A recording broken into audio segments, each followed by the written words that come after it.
there, youth of America! And hey, congratulations on finally becoming an adult.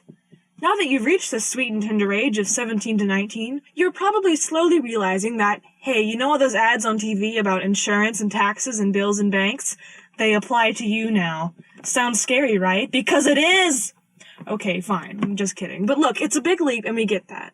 So why don't we get right to it and give you a quick rundown on managing money in the real world?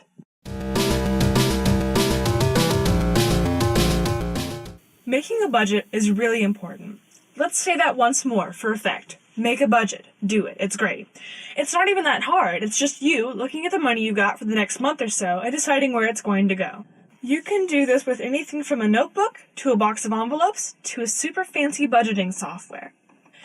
If you're going to make a budget, and you're going to make a budget, you'll first need to pick out a time frame to plan for. It should be a solid chunk of time, like a month or a semester.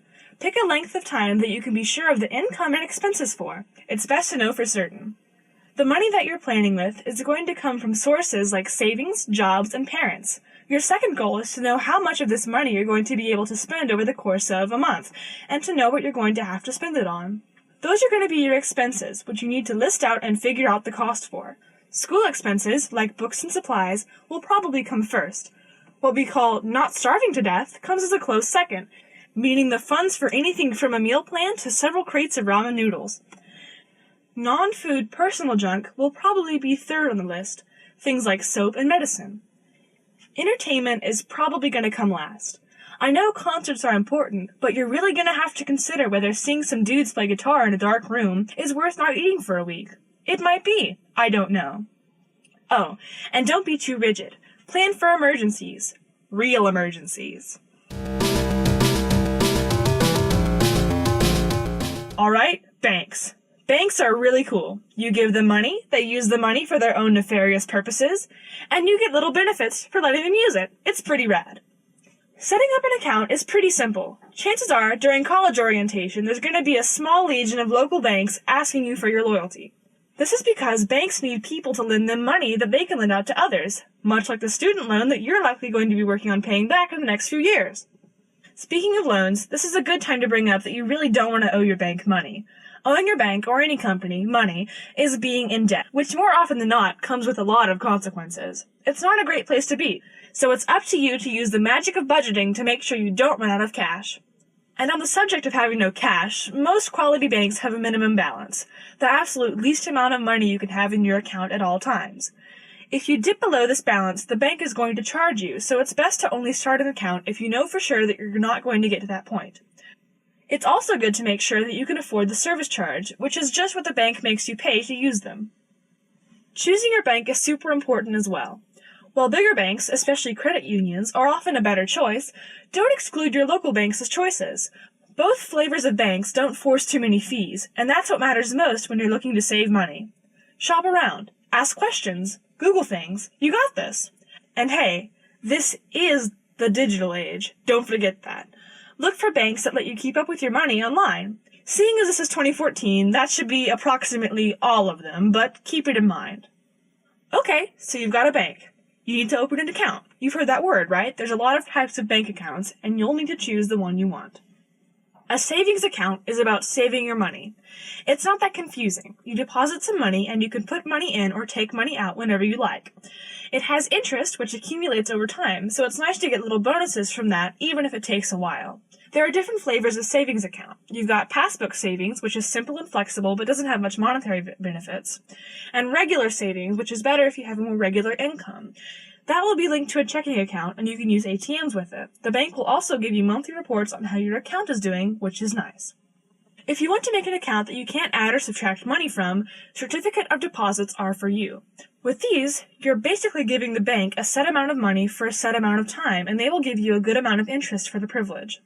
There are also checking accounts, which just means that you can write checks to pay money for things without actually paying money for things.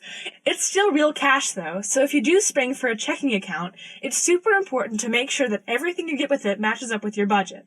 If you write a check for money you don't have, it will bounce, and if that happens, people aren't going to trust you a whole lot with checks anymore. There's also something called a money market account, which is a savings account with slightly higher interest rates but with a limited number of withdrawals. This can be a really smart thing to start, especially if you plan out your withdrawals in accordance to your budget. Anyway, after picking a bank and an account, you simply contact the bank, whether in real life, on the phone, or online, and tell them that you want to start an account. You'll need an ID, a social security number, and a signature, but that's about it. Your bank will be happy to answer questions for you, especially if it means your business.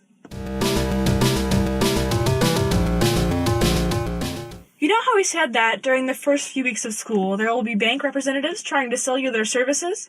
Well, they're not the only ones parading about campus with clipboards and sweet smiles.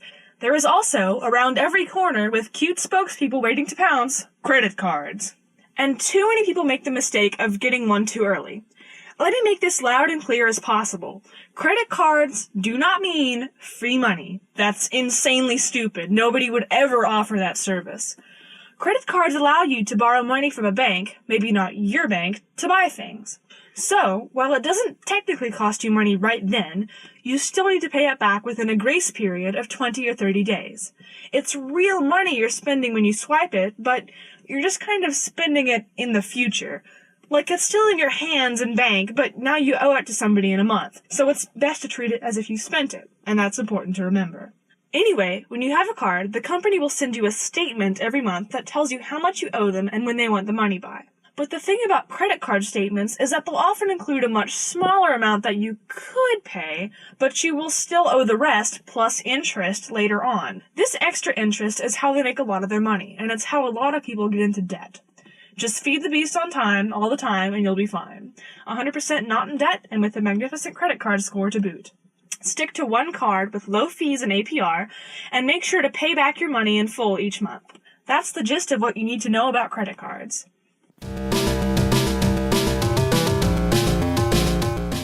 Right, so there you go. The basics of not dying alone, hungry, and in debt. And also not knowing what a bank is. I'll save the semantics and the animation budget and end this video here.